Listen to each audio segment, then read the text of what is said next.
But it is not enough to simply find the transitional fossils. They also must satisfy the sequence test. That is, the ages of the fossils must match the progression from primitive form to more modern form. Dating fossils is a relatively straightforward process, using several methods to cross-check the ages determined. Some care must be taken to ensure the dates considered are the earliest appearance of each fossil, since there is no reason a transitional form must go extinct before a modern form appears.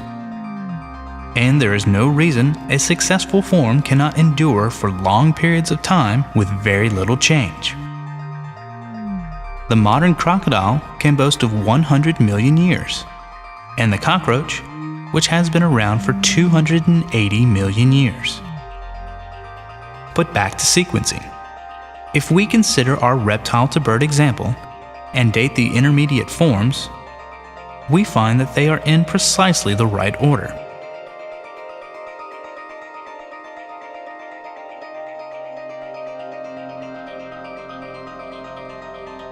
A wider view also passes the sequence test. Prokaryotes appear first, followed in order by sponges and starfish, fish, amphibians, reptiles, and mammals. We will return to this point later.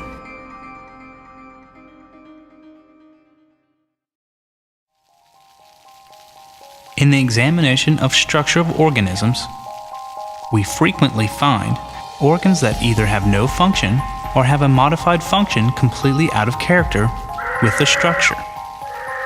For example, wings are very complex structures specifically adapted for flying.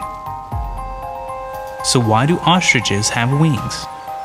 Ostrich wings are certainly not useless to the ostrich, but they are certainly useless as wings. The vestigial blind eyes of the mole and cave-dwelling fish and salamanders are easily explained only by reference to previous ancestors who had need of eyes. Snakes are clearly the descendants of four-legged reptiles. Most pythons still carry vestigial pelvises hidden beneath their skin. These useless pelvises are not even attached to the vertebrae, but simply float in the abdominal cavity.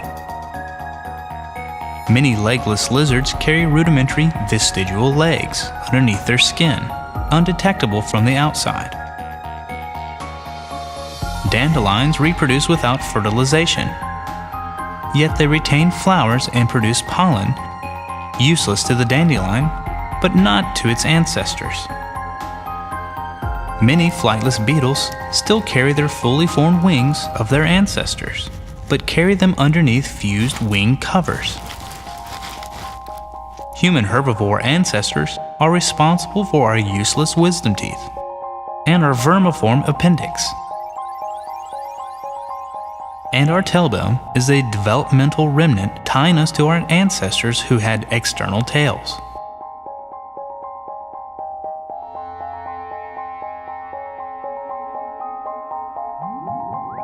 There are no vestigial structures that were not previously functional in an ancestor. All vestigial organs make sense only in the framework of evolution. And of course, we do not find vestigial organs that argue against evolution. No nipples in amphibians, or vestigial feathers on mammals. No primates carry vestigial horns, or degenerate wings. We do not find arthropods with leftover backbones. No snakes have wing parts, and no humans have gizzards.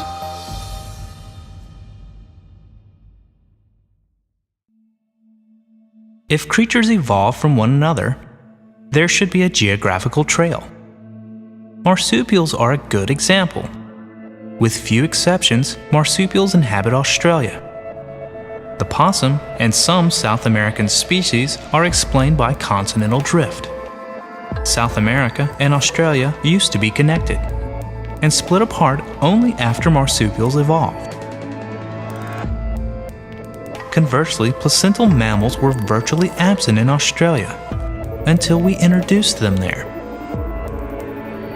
South America, Africa, and Australia share lungfishes, ratite birds like ostriches and emus, and toothed frogs, all of which occur nowhere else.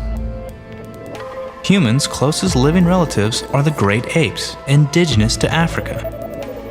So it is no real surprise to find that our own origins are there as well.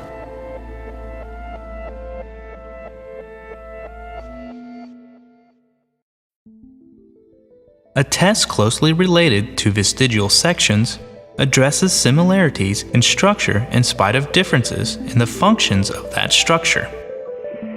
If species evolve from another species, the new species must often adapt and modify existing body parts to do different tasks.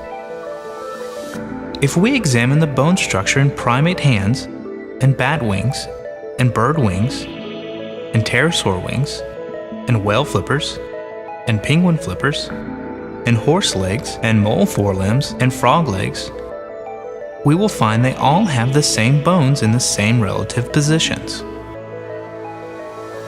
The standard tree diagram easily demonstrates why these different species have the same structure. That is, they have common ancestors who possess these structures. The fossil records again confirms this conclusion, as it readily provides a chronological progression of intermediate forms.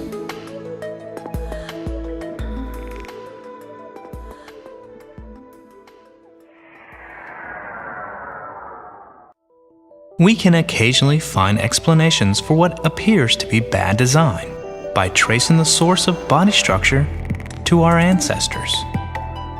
The mammalian respiratory and gastrointestinal tracts cross one another, so we cannot swallow and breathe simultaneously. Why does this less than optimal anatomy exist? An ancient ancestor from the Devonian, a lungfish, swallowed air to breathe, and the bladder that held the air was a precursor to our lungs. Humans have inherited this original design, with the mouth connected to both the digestive and respiratory system, even though it now causes problems.